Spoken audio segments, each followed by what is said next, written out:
विद्यार्थी मित्रांनो नमस्कार. ME computer engineering operations research and SYBSc computer science mathematics paper second semester 4. मित्रांनो आजच्या लेक्चरला आपण वोगेल्स अप्रॉक्सिमेशन मेथडवर आधारित एक एक्झाम्पल बघतो.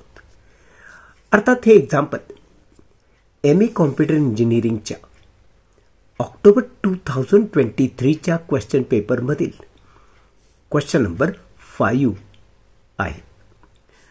हा फॉर 5 मार्क्स आहे हे पण लक्षात ठेवा. हा टाईप SYBSc कॉम्प्युटर सायन्ससाठी सुद्धा खूप महत्त्वाचा आहे. त्यामुळे हा क्वेश्चन आपण नीट समजून घ्यावा अशी अपेक्षा आहे. एक्झाम्पल असे, obtain the initial feasible solution for the following transportation problem by Vogel's approximation method. आणि एक्झाम्पल साठी आम्हाला तक्ता हा असा दिलेला आहे बघा. ओके, आता या तक्त्यामध्ये तुम्ही बघताय 1 2 3 4 कॉलम आहेत आणि 1 2 3 रो आहेत. हा सप्लायचा कॉलम आहे आणि ही डिमांडची रो आहे. मित्रांनो याला सर्वप्रथम सोडवायचं म्हणजे तुम्हाला माहिती आहे सप्लाय आणि डिमांड यांची ॲडिशन करून घ्या. अर्थात ती ॲडिशन आम्हाला इथं करून दिली आहे 34. आपण तसं सोल्युशनला सुरुवात करताना लिहूया. Sum of supply is equal to 7 plus 9 plus 18 that is equal to 34 and sum of demand is equal to 5 plus 8 plus 7 plus 14 that is equal to also 34. That means sum of supply is equal to sum of demand and therefore we can say the given transportation problem is in balanced form. Okay. तर मित्रांनो अशा रीतीने हा दिलेला तक्ता आपण पहिल्यांदा लिहून घेतला. त्यानंतर सप्लायच्या शेजारी रो डिफरन्सचे हे असे कॉलम उभे केले. ओके, तुम्हाला हेही माहिती की हे कॉलम जसे लागतील तसे पुढे वाढवावे लागतात. त्याचप्रमाणे डिमांडच्या खाली कॉलम डिफरन्सच्या अशा रो आम्हाला बनवून घ्याव्या लागतात. अर्थात या रो सुद्धा जशा लागतील तसे पुढे वाढवावे लागतात. रो डिफरन्स मध्ये प्रत्येक रोचे डिफरन्स या इथं पुढे लिहित जावे लागतात आणि कॉलम डिफरन्स मध्ये प्रत्येक कॉलमचे डिफरन्स असे आपण पुढे लिहित असतो. हे तुम्हाला माहित आहे.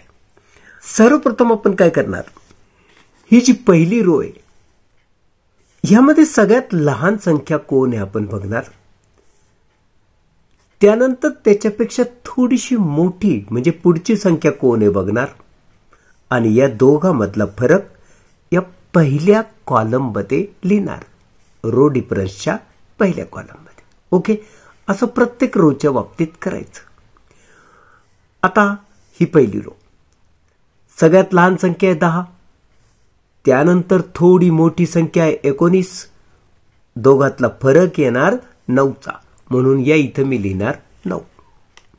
सेकंड रो बघा, सगळ्यात लहान संख्या आहे 30, त्यानंतर त्याच्या पुढची संख्या तुम्ही घेऊ शकता 40, दोघातला फरक 10चा म्हणून इथं तुम्ही लिहिणार 10.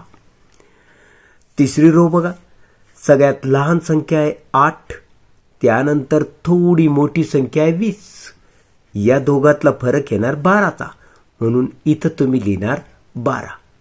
त्यानंतर पहिला कॉलम, सगळ्यात लहान संख्या 19, त्याच्या पुढची संख्या घेऊ शकता 40, या दोघातला फरक येणार 21चा म्हणून या इथं तुम्ही लिहिणार 21.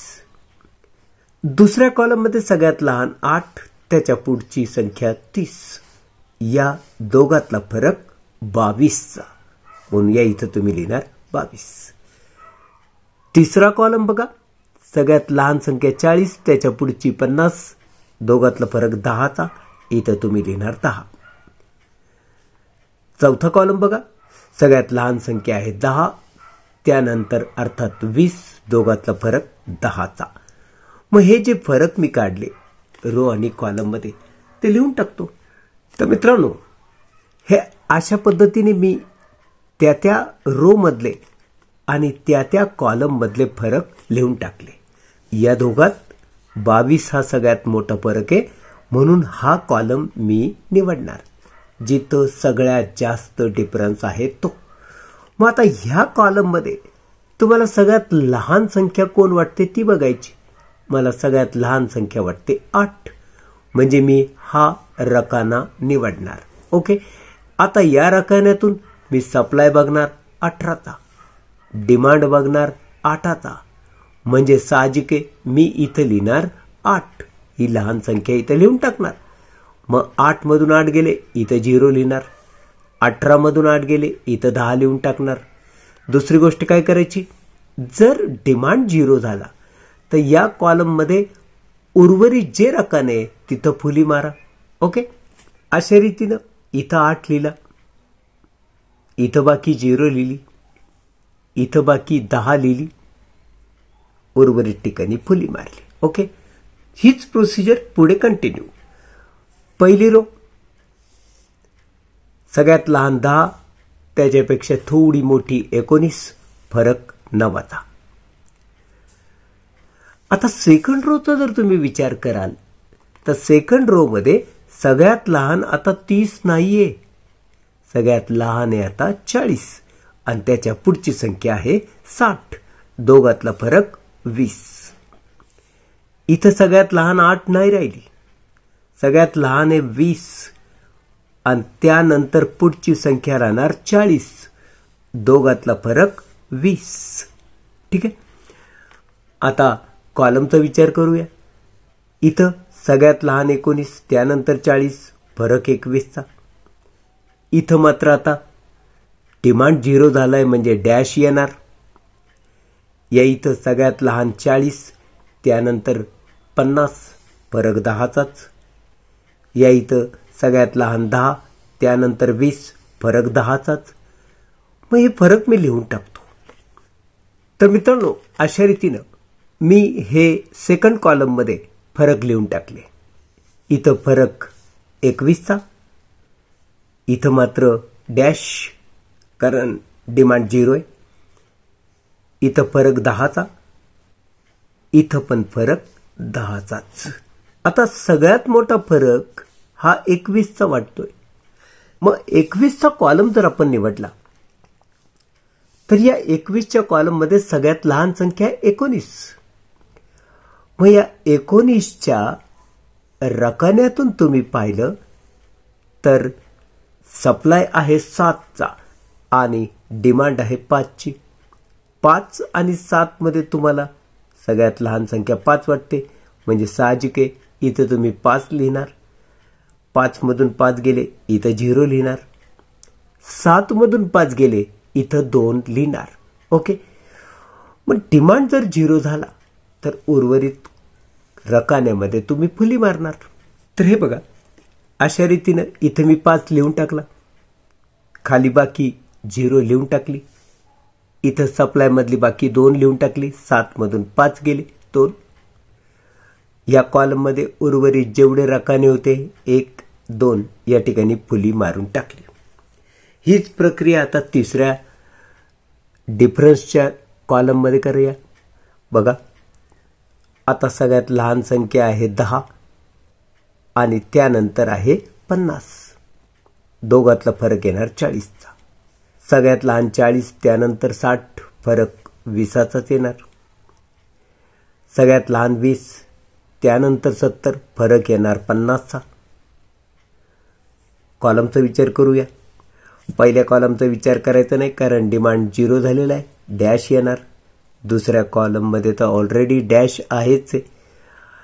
या इथं लहान संख्या 40, त्यानंतर 50, फरक 10चा. सगळ्यात लहान 10, त्यानंतर 20, इथं पण फरक 10चाच. मग हे फरक मी लिहून टाकतो. तर बघा मित्रांनो, इथं फरक मी 40 लिहिलाय, इथं 20चा लिहिलाय, इथं 50चा फरक लिहिला. ठीक आहे. कॉलमचे फरक, इथं डॅश, कारण डिमांड दोन्हीकडे 0 आहे. इथं 10 ॲज इट इज राहिले. मग साहजिक आहे सगळ्यात मोठा फरक आता 50चा आहे. 50चा आहे म्हणजे तुम्हाला तिसऱ्या रोचा विचार करायचा. तिसऱ्या रोमध्ये सगळ्यात लहान संख्या आता 20 आहे. मग या 20च्या रकान्यातून इथं बघा 10, सप्लाय 10 आहे. इथं बघा डिमांड 14. 10 आणि 14 मध्ये साहजिक आहे 10 लहान आहे, म्हणून मी या इथं 10 लिहून टाकणार. ओके. इथं बाकी 0 येणार, इथं बाकी 4 उरणार. तर मित्रांनो इथं मी 10 लिहून टाकला. 10 मधून 10 गेले, इथं 0 लिहून टाकला. 14 मधून 10 वजा केले, इथं 4 लिहून टाकला. इथं जर सप्लाय 0 झाला तर या रो मध्ये जो कोणी रिकामा रकाना असेल तिथं मी फुली मारणार. एकच रिकामा रकाना होता, इथं मी फुली मारून टाकली. ओके. तर पहिल्या रोचा विचार करा. दोघांमधला फरक येणार 40चा, इथं मी लिहिला 40. दोघांमधला फरक येणार 20चा, इथं मी लिहिला 20. इथं मात्र येणार डॅश. ठीक आहे. मग आपल्याला आता कॉलमचा विचार करायचा आहे. पहिला कॉलम विचारात घ्यायचा नाही, दुसरा कॉलम विचारात घ्यायचा नाही, हा तिसरा आणि चौथा फक्त विचारात घ्यायचे. मग करूया विचार. या कॉलममध्ये सगळ्यात लहान 40, त्यानंतर 50, फरक 10चाच. इथं मात्र सगळ्यात लहान आता 10 जरी असली तर त्यानंतर 20 घेता येणार नाही. त्यानंतर साहजिक आहे आम्हाला 60च घ्यावी लागेल. दोघातला फरक येणार 50चा. हे फरक लिहिल्यावर परत बघा ना, 40, 20, 50, 10. फरक सगळ्यात मोठा वाटतो 50चा. म्हणजे मला चौथा कॉलम निवडावा लागेल. चौथा कॉलम मी निवडला, त्याच्यात मिनिमम संख्या 10 आहे. म्हणजे या रकान्यातून मी इथं पाहिलं सप्लाय आहे 2चा आणि डिमांड पाहिलं तर 4चा आहे. 4 आणि 2 मध्ये सगळ्यात लहान संख्या आहे 2, तर मी इथं 2 लिहून टाकणार. तर अशा रीतीनं या रकान्यात मी 2 लिहून टाकला. 2 मधून 2 गेले, इथं 0 लिहून टाकला आणि 4 मधून 2 वजा केले, इथं मी 2 लिहिला. ओके. आता ह्या रो मध्ये जर सप्लाय 0 झाला होता तर उर्वरित ठिकाणी मी फुली मारली. एकच ठिकाण शिल्लक होतं, या इथं मी फुली मारून टाकली. आणि अशा रीतीनं आता माझ्याकडं एकच रो शिल्लक आहे आणि 2 कॉलम शिल्लक आहे. एक हा आणि दुसरा हा. ठीक आहे. फरक बघायची वेळ आलीच तर मला पहिली रो तर विचारात घ्यायची नाही. इथे येणार डॅश, इथला फरक येणार 20चाच. आता तिसऱ्या आणि चौथ्या कॉलम मध्ये केवळ 2च संख्या उरलेल्या आहेत. ही सेपरेट आहे, ही सेपरेट आहे. मग इथं लिहिणार मी 40, इथं लिहिणार मी 60. या रो मध्ये तर काहीच नव्हतं म्हणून डॅश दिला. इथं 20 फरक येणार, लिहून टाकला. इथं डॅश द्यायचा. कॉलमचा विचार केला तर ही संख्या जशी तशी लिहावी लागेल म्हणून मी 40 लिहिला. ही संख्या जशी तशी लिहावी लागेल म्हणून 60 लिहून टाकला. फरक बघितला तर 60 सगळ्यात मोठा आहे. 60 मोठा आहे म्हणजे मला चौथा कॉलम विचारात घ्यावा लागेल. चौथ्या कॉलम मध्ये आता एकच संख्या उरली 60. या 60 मधून मी सप्लाय पाहिला 9. 60 मधून मी डिमांड पाहिलं 2. 2 आणि 9 मध्ये मला साहजिक सगळ्यात लहान संख्या वाटते 2, म्हणून मी इथं 2 लिहून टाकणार. 9 मधून 2 गेले, इथं 7 लिहिणार. 2 मधून 2 गेले, इथं 0 लिहिणार. ओके. तर अशा रीतीनं या रकान्यात मी 2 लिहून टाकला. 9 मधून 2 गेले, इथं 7 लिहून टाकला. 2 मधून 2 गेले, इथं 0 लिहिला. दुसरी गोष्ट, इथं जर डिमांड 0 झाला तरी शिल्लक तर एकही रकाना नाही, त्यामुळे इथं काहीही करता येणार नाही. आणि मित्रांनो आता फायनल एकमेव रकाना शिल्लक आहे, म्हणजे एकच रो आणि एकच कॉलम आहे, ती म्हणजे इथं. आता डिफरन्स नाही, काही घ्यायचं नाही. सरळ या रकान्यातून इथं बघायचं, सप्लाय 7चा आहे. या रकान्यातून डिमांड बघायचं, डिमांड पण 7चाच आहे. मग सरळ इथं 7 लिहायचा. बाकी काहीही करता येण्यासारखं नाही, कारण सप्लाय 0 झालेला आहे, डिमांड 0 झालेला आहे आणि एकही रकाना शिल्लक नाही. तर मित्रांनो, या इथं मी 7 लिहून टाकला, या इथं सप्लाय 0 लिहून टाकला, या इथं डिमांड पण 0 लिहून टाकला. बघून घ्या, एकही रकाना आता शिल्लक नाही की जिथं व्हॅल्यू असाइन नाही किंवा फुली मारलेली नाही. दुसरी गोष्ट, सप्लाय बघा 0 0 0, डिमांड बघा 0 0 0 0. All supply and demand are satisfied. मग काय करायचं? मग नंबर ऑफ ॲलोकेशन शोधा. 1 2 3 4 5 आणि 6. नंबर ऑफ ॲलोकेशन्स 6 झाले. ठीक आहे, मग लिहितो मी तसं.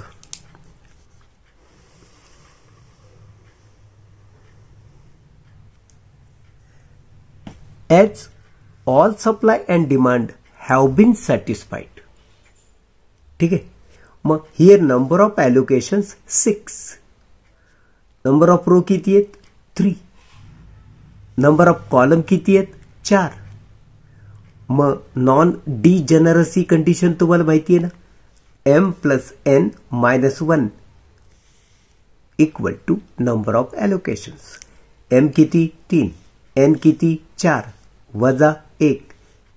3 आणि 4 7 मधून 1 गेला, खाली उरले 6 आणि तेच नंबर ऑफ ॲलोकेशन्स येत. मग लिहातच therefore the solution is non degenerate.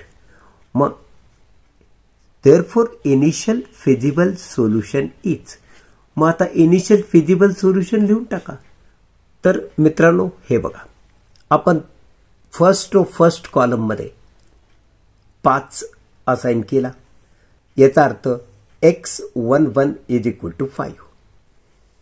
त्यानंतर फर्स्ट रो आणि फोर्थ कॉलम मध्ये आपण 2 असाइन केला, म्हणजे x14 इज इक्वल टू 2.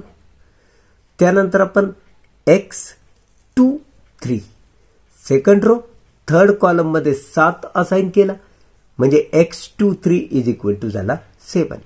मग x24 किती झाला? 2. So x24 is equal to 2. त्यानंतर आपण थर्ड रो आणि सेकंड कॉलम मध्ये 8 असाइन केलता, म्हणजे x32 इज इक्वल टू 8. आणि फायनली आपण या इथं 3-4 मध्ये 10 असाइन केला, so x34 is equal to 10. Okay, this is initial basic feasible solution, म्हणजेच इनिशियल फिजिबल सोल्युशन. ओके, मग इथं मी लिहिलं x11 is equal to 5, x14 is equal to 2, x23 is equal to 7, x24 is equal to 2, x32 is equal to 8 and x34 is equal to 10. This is initial feasible solution. Now total transportation cost काढूया.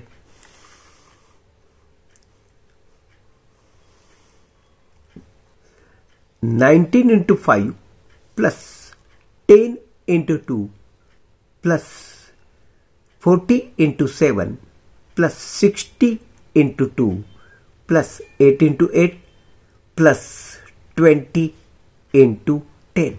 Okay, therefore 19 into 5 plus 10 into 2 plus 40 into 7 plus 60 into 2 plus 8 into 8 plus 20 into 10. This product is 95, this is 20, this is 280, this is 120, this is 64, and finally this is 200. This addition is rupees 779 only. Therefore, the total transportation cost is rupees 779 only. तर मित्रांनो, अशा रीतीनं वोगेल्स ॲप्रॉक्सिमेशन वर आधारित एक question आपण पाहिला. आजच्या लेक्चरला आपण इथेच थांबणार आहोत. भेटूया पुढच्या लेक्चरमध्ये. तोपर्यंत मला निरोप द्या. नमस्कार.